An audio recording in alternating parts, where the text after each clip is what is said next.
There's a moment in every connection, romantic, social, or professional, where something inside you just clicks. At first, you're the one reaching out. You respond quickly. You explain yourself. You try to prove you're enough, hoping your consistency will somehow convince someone to see your value. You do everything you're told connection requires. Openness, effort, vulnerability. But then, the silence stretches. The one-word replies arrive. Your presence is taken for granted. And without even realizing it, you start to feel smaller in the very space where you were trying to be seen. That's when the shift begins, not in them, but in you. You stop reaching. You stop chasing. You stop handing out pieces of your soul in exchange for temporary attention. And in that stillness, something powerful awakens. Not spite, not revenge, but clarity. The kind of clarity the Stoics spoke of. When you realize your peace doesn't live in someone else's recognition, it lives in your ability to let go with grace. If you're someone who's learning to value inner stillness more than external noise, consider subscribing as a commitment to yourself to walk the path of strength, clarity, and self-mastery. There is a kind of silence that doesn't scream for attention, yet somehow it becomes the loudest thing in the room. It doesn't demand. It doesn't beg. It doesn't try to convince anyone of its importance. It simply exists, and in that stillness, it forces others to feel what your presence used to mask, their own emptiness. This is the power of stillness. Not passive, not bitter, just intentional.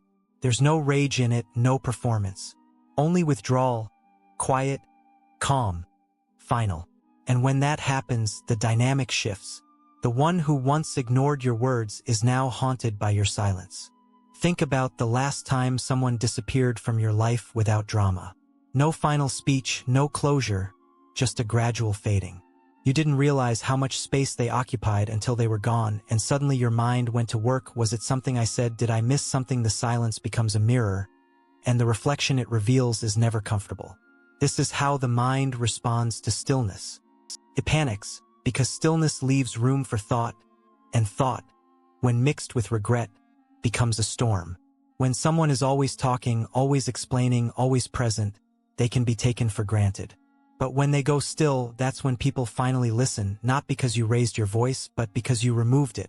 Stoic philosophy speaks to this truth often, reminding us that stillness is not inaction, but disciplined restraint.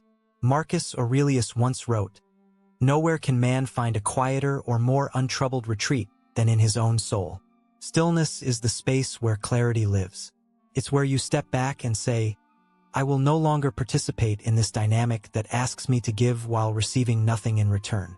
Not to punish, but to preserve. You are not retreating in defeat. You are withdrawing in wisdom, and wisdom doesn't need to be loud. Most people are addicted to noise, digital noise, emotional noise, relational noise, but noise is not connection, it's clutter. And when you go still, you expose that contrast. Your absence doesn't just remove you. It highlights the imbalance, and those who benefited from your overgiving are now left in the silence they never thought they'd have to sit with. Epictetus said, "If someone does not want to be with me, I want to be with them even less." That's not cruelty. That's self-respect. That's the quiet decision to stop chasing people who only respond when they fear losing you. There's a strange discomfort people feel when they no longer have access to you. They try to poke at your silence, test it, disrupt it. Not because they miss you, but because they miss the power they had when you were still moving toward them. But when you stop, truly stop, not coldly, but consciously, everything changes. You no longer speak from a place of need, you speak from a place of presence, or you don't speak at all, and your silence becomes the first real conversation they ever had with themselves. Carl Jung once said, "Solitude is for me a fount of healing which makes my life worth living." Stillness is not isolation. It is healing. It is where the emotional energy you once spent trying to be seen now begins to return home. You're no longer out there chasing understanding. You're here, inside, gathering your power. And power doesn't announce itself. It just sits, waits, observes. Stillness is how you reclaim control. Not over them, but over you. This isn't about being mysterious. It's about being grounded. You are no longer available for performances. You are no longer reacting to every impulse, every delay, Every silence on their end you've learned that not every question deserves an answer, not every message needs a reply, and not every absence requires you to fill the gap. That is maturity, that is self-possession, and the ones who once counted on your emotional availability now face the space they helped create. It's here, in this stillness, that your value begins to rise, not because you became more, but because you stopped giving so freely. You allowed the other person to sit in their own energy, without your emotional labor to sustain them, and they start to realize the connection wasn't as one-sided as they thought.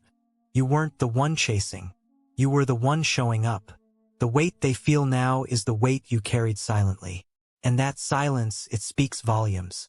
Seneca reminds us, the greatest remedy for anger is delay. Stillness is not just about removing yourself, it's about refusing to react. You begin to understand that your greatest influence comes not from assertion, but from restraint. You are not easily provoked. You are not rushing to clarify. You are not fighting to be chosen. You are choosing yourself. And in a world that thrives on instant reactions and emotional overexposure, your composure becomes magnetic. Let others wonder, let them replay the moments, let them feel the absence of what they took for granted, because true stillness doesn't just pull you back, it pulls them in, not through manipulation, but through contrast. You show them, without saying a word, what life feels like without you. And for the first time, they have to confront what they were never willing to see before. Stillness is not the end of connection. It's the beginning of discernment. It's where you stop trying to be heard and start listening to yourself. You are not punishing them with silence. You are protecting your peace. And anyone who mistakes that for distance never truly valued your nearness. Now you stand still, not cold, but clear, not angry, but aware. And that awareness becomes your edge. Because nothing shakes a person more than the realization that they lost access to you. And it wasn't because you disappeared, it was because you finally returned to yourself. Attachment is a quiet thing, it rarely announces itself, it doesn't ask for permission, and it doesn't need acknowledgement to grow. It simply builds itself in the background, woven into the rhythms of your replies, your laughter at their half-formed jokes, your reminders, your patience, your presence. And because it's so constant, so unshakably consistent, it begins to feel like a given. Like something that will always be there until it's not. And that's when the silence hits differently, not as peace, but as absence. The truth is, most people don't realize how tethered they are to your presence until it disappears. They don't notice the weight you were carrying for them until you set it down. Your loyalty became invisible, your emotional labor unspoken, and yet they depended on it, deeply. That's the irony of human nature. The things we depend on most, we often value the least until they're no longer ours. What once felt ordinary becomes rare, and the one they barely noticed starts to echo in everything. You were always there, checking in, showing up, filling in the emotional blanks they never asked about but always expected you to understand, and they got you used to it. Your consistency became background noise. Your generosity was filtered through the lens of expectation. You made them feel seen, but they stopped seeing you. And then you stopped, not out of anger, not to make a point. You just stopped because something inside you went quiet and realized this isn't being returned. And that's when everything changes. They don't immediately feel the loss. At first it's just a faint shift in the air. A missed message, a longer pause, less warmth in your tone. But slowly that absence begins to bloom into awareness. They start to look for what they never had to search for before. They open your chat and scroll through memories, wondering if they missed the signs. Not because they miss you, but because they missed the version of themselves they were when you cared. As Epictetus once said, it is not things themselves that disturb us, but our opinions about them. When you were available, they held opinions. They believed they could reach you whenever they needed, that your kindness had no boundaries, that your presence was unconditional. But when you step back, those opinions collapse. And what takes their place isn't understanding, it's doubt. Questions form, and the human mind doesn't handle open loops well. It starts to obsess, to reflect, to reconstruct timelines in search of what went wrong. People often confuse reflection with missing you. They don't realize that what they truly crave isn't you. It's how effortless it felt to be wanted by you. That version of connection where they never had to reach because you were already there. That ease, that emotional safety, that invisible thread that held everything together without them ever noticing the knots you were constantly tying just to keep it from unraveling. That's what they long for. Not because they've changed, but because your absence now forces them to feel everything you protected them from. But by then, your energy has shifted. You no longer seek to be understood. You've stopped replaying the effort. You stopped measuring your worth by someone else's recognition. You understand now that true connection doesn't require you to disappear in order to be seen, and as you detach, something powerful begins to happen. Not to them, but to you. You begin to notice all the ways you gave more than you received. You remember the days you confused being needed with being valued. And you forgive yourself for not noticing sooner. When you stop offering access, people begin to remember how rare it was to have it. They remember how your presence made them feel secure, how your voice calmed their chaos, how your belief in them made them believe in themselves. And now that it's gone, they start searching not just for you, but for that feeling. But here's the truth.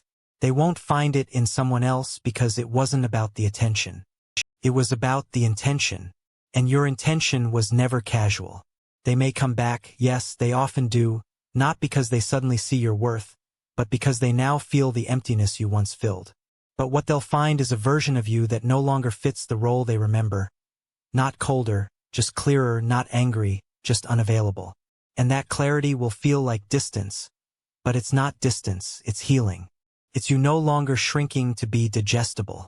Attachment, once broken, doesn't return the same. It either deepens through mutual growth or dissolves into a memory. And the ones who come back hoping for the past are often met with a silence that says, that version of me no longer lives here. Because once you've detached from needing to be seen, you no longer accept being overlooked. Chasing always feels noble at first. You tell yourself it's about care, about effort, about showing that you're willing to fight for what matters. But quietly, underneath the surface, something else is happening. Every time you overextend, you're whispering a message you may not even realize you're sending. I need something from you that I can't seem to find in myself. It's subtle, it's unspoken, but it reshapes the entire dynamic. And in that space, the one you're chasing doesn't see devotion, they see leverage. What should have been mutual becomes unequal not because they better but because you lowered yourself in the process of proving your worth, that the sting not that they didn't see you but that you had to try so hard to be seen that you watered down yourself just to keep their interest. And the deeper you go into that pattern, the more you start erasing the very value you were trying to showcase. You respond quickly to things that barely deserve your time. You justify behaviors that disrespect your presence. You keep showing up in spaces that don't reciprocate. And little by little, they stop being grateful. Not because you're unworthy, but because you've become predictable. Carl Jung once said, "The most terrifying thing is to accept oneself completely." But it's precisely that refusal to fully accept ourselves that often leads us into this trap of chasing. We hope someone else's attention will confirm our value. We hope that by doing more, we'll finally be chosen in a way that validates the parts of us we secretly doubt. But the more you try to earn what should be freely given, the more invisible you become, not because you don't matter, but because they learn to expect everything and give nothing in return, and the paradox is cruel. The more effort you put in, the more the frame shifts against you. You teach them, without meaning to, that your time is always available, that your boundaries are soft, that your energy has no cost, and in doing so you unintentionally devalue yourself, not in their eyes, but in your own. The imbalance becomes internal before it becomes relational. You feel the drain. You sense the resentment building. You keep hoping it'll get better if you just give a little more. But it doesn't, because what you chase you place above you. And what you place above you has the power to crush you. The Stoics understood this dynamic deeply. Marcus Aurelius wrote, "If you are distressed by anything external, the pain is not due to the thing itself, but to your estimate of it. Your suffering doesn't come from their lack of effort, it comes from your decision to keep chasing in spite of it, to keep hoping where hope has become self, to keep proving yourself to someone who already made their comfort more important than your clarity. And the moment you stop, something miraculous happens. The imbalance collapses. Because it was never about them being above you. It was about you placing yourself below. The second you stop overreaching, the illusion shatters. They're not elevated anymore. They're just exposed. Exposed for how little they were giving, for how much they were receiving, for how long they coasted on your consistency while offering you the bare minimum. And now, without your effort to prop them up, they're left standing on their own, and it's quieter and emptier and far less impressive than they once appeared. You begin to see how chasing masked the truth, that you were carrying the connection, that you were doing the emotional heavy lifting, that your presence was the glue, and without it, the whole thing starts to unravel. But instead of feeling regret, you start to feel relief. Because detaching doesn't just remove you from their world, it returns you to your own. You're no longer waiting on their recognition to feel seen. You're no longer desperate for their response to feel heard. You're no longer shrinking yourself just to keep a conversation going that you didn't even start. Seneca once wrote, "No person has the power to have everything they want, but it is in their power not to want what they don't have." You don't need to be chosen by someone who only values you when you're pursuing them. You don't need to wait for validation that arrives too late. What you need is to recognize that anything built on imbalance cannot sustain itself. That respect, when begged for, turns into pity. And no one wants to be pitied. When you finally stop chasing, you begin to see what was never real. The conversations that only happened when you initiated. The connection that only existed when you held it together. The relationship that was only alive because you kept breathing life into it. And with each step back, clarity returns. You realize that your worth was never missing. It was just hidden beneath the weight of your own overgiving. You thought you were being strong, loyal, committed, but what you were being was drained. And now you're done. Not bitter, not broken, just done. Because peace doesn't live in proving. It lives in presence. And you've come home to yours. So when they finally notice your absence, when they try to reach back to reclaim the attention you used to give so freely, they'll find someone new. Not because you became someone else, but because you finally stopped being less of yourself for the sake of being more to them. And that quiet shift, that's the real power. Silence isn't weakness. It's not avoidance. It's not the lack of something. It's the presence of something deeper, something stronger, something most people are too noisy to recognize. It isn't about turning your back on someone to prove a point. It's about turning inward to remember your own. Silence is not what happens when you run out of words. It's what happens when you no longer feel the need to explain yourself to people who were only listening to respond, not to understand. In a world that celebrates constant engagement, silence becomes radical. It's not passive. It's precise. It's not a retreat. It's a redefinition of space. When you stop speaking, stop justifying, stop over-explaining your soul to someone who's not even paying attention, that silence becomes louder than anything you ever said. It doesn't need punctuation. It doesn't need a caption. It just sits there, calmly, exposing every crack in the connection that your words used to cover up. And here's the thing. That kind of silence doesn't just leave people with absence. It leaves them with themselves. That's the part they're not ready for. Your silence becomes a mirror. And when there's no more noise to distract them, they start to hear things they've been avoiding. They replay your last message. They dissect your tone. They read into pauses that were never there before. They fill in the blanks with their own guilt, their own fear, their own regret, and they become haunted, not by what you said, but by what you didn't. This is where the obsession starts, not when you spoke up, but when you stopped, because as long as you were explaining they could stay comfortable, but now that you silent they have to ask the questions you used to answer for them, and that's what most people are really afraid of, being left alone with the truth. Carl Jung once said, "People will do anything, no matter how absurd, to avoid facing their own soul." And your silence removes all their distractions. It forces them to hear what was always there, but buried under the sound of your constant effort. Your effort to fix, to clarify, to soften the discomfort of their indifference. But now there's just space. And in that space, the weight of their neglect becomes undeniable. You're not going silent to punish. That's not strength. That's pride. This isn't about revenge. It's about restoration.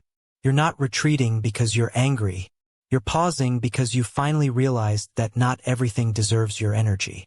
Not every conversation is sacred. Not every connection is worthy of being salvaged. And the most powerful boundaries are often the quietest ones. Seneca wrote, "It is not that we have a short time to live, but that we waste a lot of it." And isn't that the most painful part? Looking back and realizing how much of your life was spent trying to be heard by someone who had no intention of listening? You explained yourself over and over, hoping that maybe this time they'd finally get it. But they didn't, not because you weren't clear, but because they weren't capable. And now your silence becomes the first thing they ever truly hear from you. It's strange how something so quiet can make such noise in someone else's mind, but that's the nature of silence. It amplifies everything that was hidden, and once it starts echoing, it becomes hard to ignore. The silence you leave behind is not empty. It's charged. It holds every time you were dismissed, every time you were overlooked, every time your kindness was mistaken for weakness. It holds the unspoken truth. You had access, you misused it, now it gone. You don't have to make a grand exit, you don't have to announce your withdrawal, that performance, that noise. Real silence is clean, calm, final. It doesn't argue, it doesn't defend, it just stops. And that what makes it so hard to fight against, because there's nothing left to push against, nothing left to blame, just the undeniable weight of their own behavior reflected back at them through the stillness you left in your wake. And slowly they begin to feel it. Not all at once, but in waves, in moments where they reach for you and realize you're no longer reaching back, in memories that once brought them comfort and now sting with loss, in the realization that your absence feels heavier than your presence ever did. That's the paradox of silence. It's not lighter, it's louder, not softer, but sharper, not distant, but intimate in the way only reflection can be. Epictetus said, "We have 2 ears and 1 mouth so that we can listen twice as much as we speak." But most people speak endlessly just to avoid hearing anything at all. Your silence is an invitation, not to return, not to reconcile, but to reflect. And whether or not they take it is no longer your concern, because the moment you chose stillness over struggle, you reclaimed something far more valuable than their attention. You reclaimed your peace. You're not proving anything anymore. You're not fighting to be seen. You're not trying to convince anyone of your worth. You're just still, and that stillness becomes your strength, because real power doesn't scream. It doesn't need to. It just exists, calm, composed, unmoved. And when the world around you finally quiets down, it's that stillness that remains. So if they come back, they'll find a different version of you, not bitter, not guarded, just no longer available to be misunderstood. Because once silence has done its work, there's nothing left to say. Every relationship, every conversation, every glance across a room, it all takes place within an invisible frame. Not one you can see or touch, but one you can feel. It's the subtle tension between who holds the need and who offers the value, and what most people don't realize is that this frame determines everything: the balance of attention, the flow of power, the direction of effort. You've felt it before, even if you couldn't name it. That feeling of chasing someone else's time, their validation, their energy. The quiet frustration of always initiating, always explaining, always waiting. That's what it feels like to live inside someone else's frame. And the longer you stay there, the more you forget you ever had your own. When you chase, even with the best of intentions, you enter a dynamic that places your worth in someone else's hands. Not because they're better than you, not because they asked for it, but because that's what chasing does. It bends you. It asks you to prove, to please, to perform. Puts you on edge, makes you guess, leaves you second-guessing your words, your timing, your presence. You become the one waiting for a reply, waiting to be chosen. And without even knowing it, you've made their approval your anchor. Carl Jung once said, "The privilege of a lifetime is to become who you truly are." But you can't do that when your identity is built inside someone else's frame. You can't know who you truly are if your worth keeps rising and falling with someone else's attention. That's why detachment isn't about walking away. It's about walking back into your own mind. When you stop chasing, you're not rejecting them. You're simply returning to yourself. And in doing so, the frame begins to shift. Detachment doesn't need to be loud. It doesn't need to be cruel. It doesn't require any declaration. It only requires composure. A quiet recognition that you no longer need to convince anyone of anything. You're not asking to be understood anymore. You're not explaining why you deserve respect. You're not defending your intentions to people who twisted them for their own comfort. You're simply done handing over your energy like it was free. And that's where the power hides. Not in confrontation, but in calm. Not in shouting, but in silence. Because the frame doesn't shift when you demand it. It shifts when you stop giving people the access they never earned. When you stop chasing, They begin to feel the stillness where your effort used to live. And suddenly, they're the ones wondering. They're the ones reaching. They're the ones calculating their words, unsure of your response. Not because you've become someone else, but because you've stopped making them the center of your self-worth. This reversal happens not with revenge, but with refinement. When you stop trying to prove you're good enough, you become the standard. When you stop trying to fix a one-sided bond, you start attracting people who meet you in the middle. Because you're no longer performing, you're choosing. You're not standing at the edge of their world, hoping to be invited in. You're grounded in your own. And that subtle shift is more powerful than any speech you could give. Marcus Aurelius wrote, "You have power over your mind, not outside events. Realize this and you will find strength." That's what the frame is. It's the space where you reclaim control. You're not trying to win someone over. You're not fighting for a seat at a table that requires you to shrink. You're realizing that your peace was never meant to be negotiated. And once you sit in that realization, your energy changes. You no longer lean forward in desperation. You lean back in discernment. What people often forget is that influence doesn't come from being the loudest voice in the room. It comes from being the one who doesn't flinch when silence stretches. The one who doesn't rush to fill the awkward pauses. The one who isn't afraid of being misunderstood. Because when you know your own value, you no longer beg for recognition. You embody it. That presence speaks louder than any words ever could. And eventually, the people who once held power over your emotions start to feel that shift. They notice your absence not just physically, but energetically. They realize they can no longer count on your availability. They can't predict your response. They can't rely on your forgiveness like they used to, and that uncertainty creates gravity. Not because you manipulated them, but because you removed yourself from a dynamic that was never sustainable to begin with. This is why the frame is so important, because every time you enter someone else's frame, you risk losing yourself. You risk becoming the version of you that bends instead of stands, that over-explains instead of observes, that pleads instead of chooses. But when you create your own frame, built on clarity, calm, and boundaries, you no longer need anyone to validate it. They either step in with respect or they stay outside. Seneca once said, "He who is brave is free." And there is a kind of bravery in refusing to chase, in sitting still while others expect you to move. It's not about being indifferent. It's about being selective. You don't need to raise your voice to be heard. You don't need to fight for the attention of someone who only sees you when you're loud. You simply return to your center and let the silence speak for itself. Because once the frame shifts, everything else follows. You're no longer trying to fit into their world. You're inviting them into yours. And that invitation is no longer free. It's earned, not by begging, not by proving, but by showing up with the same clarity and composure you had when you stopped explaining. And from that place you don't chase, you attract. Detachment is often misunderstood. People assume it's cold, like shutting a door and locking it behind you. They think it's about turning off your emotions, walking away without care, without thought. But real detachment isn't cold. It's clear. It's not anger. It's not bitterness. It's not revenge. It's peace finally understood. It's when you stop needing to force connection, when you stop handing over your energy just to be seen. You don't need to vanish with drama. You don't need to make announcements or give ultimatums. You just reduce your presence slowly, quietly, until it becomes sacred. Until your absence carries more weight than your presence ever did. There's a moment when you realize that not every message deserves a reply.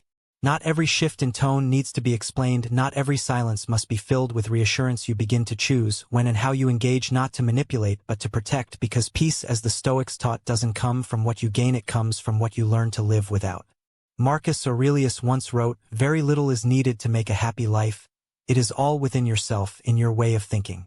You don't need more reactions, you don't need applause, you need alignment. When you stop needing a reply, you're not giving up. You're giving space. When you stop needing them to react, you're not withdrawing. You're finally resting.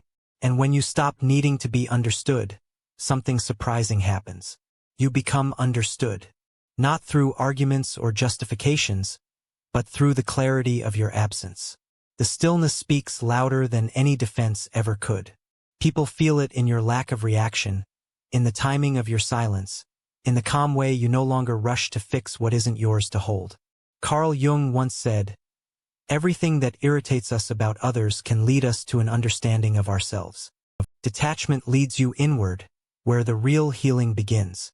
It isn't about them anymore. It's about you, about understanding the part of you that once thought your value was proven by how much you could endure, about letting go of the version of yourself that believed love had to be earned through overextension and self-sacrifice. You begin to see that being present doesn't mean being available for disrespect, that love is not real if it demands you lose your peace to keep it alive. As you detach, the need for validation begins to fade. You no longer crave closure from those who built their comfort on your confusion. You no longer try to prove your side to those who decided they didn't want to see it in the first place. The silence becomes less about them and more about you reclaiming yourself. Your rhythm, your emotional clarity, your ability to breathe without waiting for permission.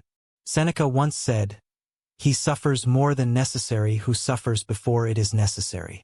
Detachment teaches you to stop suffering twice, once from the disappointment others bring, and again from the story you write around it. You start to see things as they are, not as you hoped they be. You no longer romanticize red flags. You no longer mistake inconsistency for mystery. And you no longer stay in situations that rob you of clarity. You see reality not in anger, but in acceptance. And that kind of clarity is rare. You become unbothered, not because you don't feel, but because you've stopped handing out access to every feeling you have. You know when to speak and when to stay quiet. You know when to lean in and when to step back. You no longer reach to be chosen. You choose. And the peace that comes with that, it's undeniable. You carry yourself differently. You walk into rooms without explaining your presence. You engage without trying to be liked. You listen more and speak less. Not because you're silenced, but because your words now carry weight. When others begin to notice your shift, they'll call it distance. They'll say you've changed. And they're right. You've stopped being emotionally accessible to people who never earned your closeness. You've stopped oversharing in hopes of connection. You've stopped betraying your boundaries to keep the peace. That version of you that needed constant reassurance, that version has gone quiet, and in its place stands something far stronger, discernment. You're not cold, you're clear. There is no resentment, only realignment. You're not punishing them with your silence. You're respecting yourself with it. You're not shutting them out. You're simply no longer leaving the door wide open. And if they don't know how to handle that, it only reveals how much they relied on your openness without ever offering their own. Aristotle once said, "Knowing yourself is the beginning of all wisdom." Detachment is the practice of getting to know yourself again without the noise of everyone else's expectations, without bending to their mood swings, without confusing their inconsistency with your inadequacy. You come back to your center, and from there, life becomes simpler, clearer, quieter. You stop chasing peace from people who thrive on chaos. You stop asking for love from people who only know how to live. You stop waiting for clarity from those who are addicted to confusion.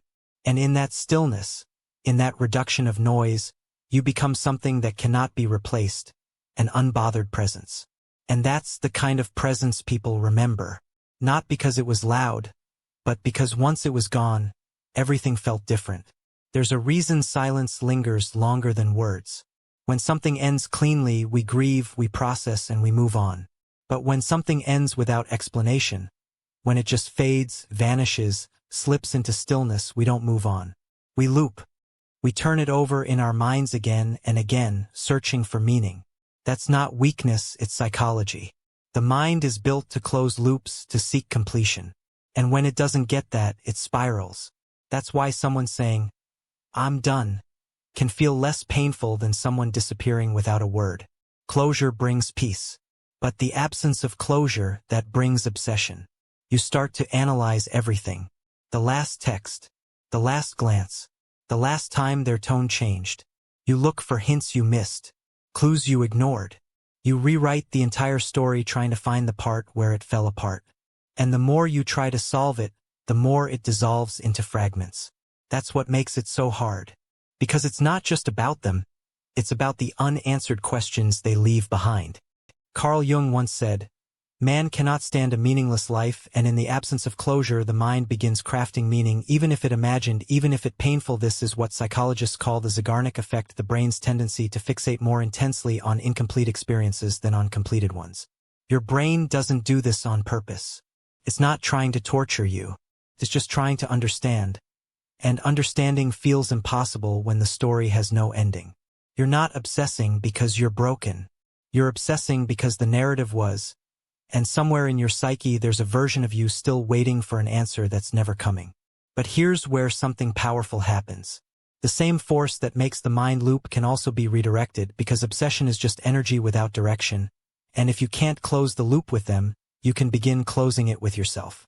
That doesn't mean pretending it didn't matter. It means giving yourself the closure they never offered. It means saying, I didn't walk away because I stopped caring. I walked away because I started caring about myself. That one sentence can be the start of a new chapter. One that doesn't require them to turn the page. Marcus Aurelius wrote, if someone is able to show me that what I think or do is not right, I will happily change, for I seek the truth. But what do you do when someone leaves without showing you anything at all? When they don't correct, don't confront, don't explain. You learn to find truth in the silence. You learn to see their absence not as an attack but as a message, and often that message is clearer than any words they could have spoken. They weren't willing to do the work of ending things properly, and that says more about their capacity than about your worth. Because the thing that keeps people stuck the longest is the belief that it could have ended differently. That if they just said one more thing, did one more thing, waited one more day, maybe the story would have turned out another way. But when you look closely, you see the pattern. You see how much effort you put into keeping it alive. You see how much they pulled away before the silence ever arrived. And suddenly the loop begins to weaken. Not because it's solved, but because you stop blaming yourself for not solving it. Seneca once wrote, to be everywhere is to be nowhere. And the same is true for your energy. If you keep scattering it across unsolved stories, you never fully arrive in your own life. You keep one foot in the past, hoping for a version of closure that's never coming, and in doing so, you rob yourself of peace in the present. But when you finally say, I don't need their words to heal, something shifts. The echo becomes quieter, the obsession loses weight, and you start writing from a new place, one rooted in your own clarity, not their confusion. This doesn't mean the loop disappears overnight. The mind may still wander. You may still feel it, a pull, a curiosity, a hollow space that once held potential. But now you recognize it for what it is, not unfinished love but unfinished explanation, and you stop waiting for someone else to complete it. You close the loop by realizing you don't need their permission to stop thinking about them. The hardest truth to accept is that some people leave not because the connection wasn't real, but because the responsibility it required was too much. And so they vanish, they avoid the conversation. They choose the clean escape over the difficult honesty. And that silence, it echoes but not forever. Eventually, it becomes a distant hum, reminding you not of loss, but of growth. Because the moment you stopped seeking answers from them, you started listening to yourself. So when they come back, and sometimes they do, don't be surprised, not because they finally found the right words, but because they felt the weight of the story you left unfinished. The difference now, you no longer need to hear it because you've already turned the page. And that is the most powerful kind of closure, the kind you give yourself when no one else was brave enough to offer it. Sometimes the most powerful thing you can do is walk away, not with anger, not with noise, but with peace so complete it becomes unforgettable. Because when you stop chasing clarity from others, you create it within yourself. And that kind of clarity doesn't beg to be understood. Simply moves forward, untouched, unshaken. If this message spoke to something deep within you, there's more waiting. Watch the next video on your screen. It might be the reminder your mind has been waiting for. Thank you for being a part of Stoic Journal. Stay grounded, stay clear, and never forget, your stillness is your strength.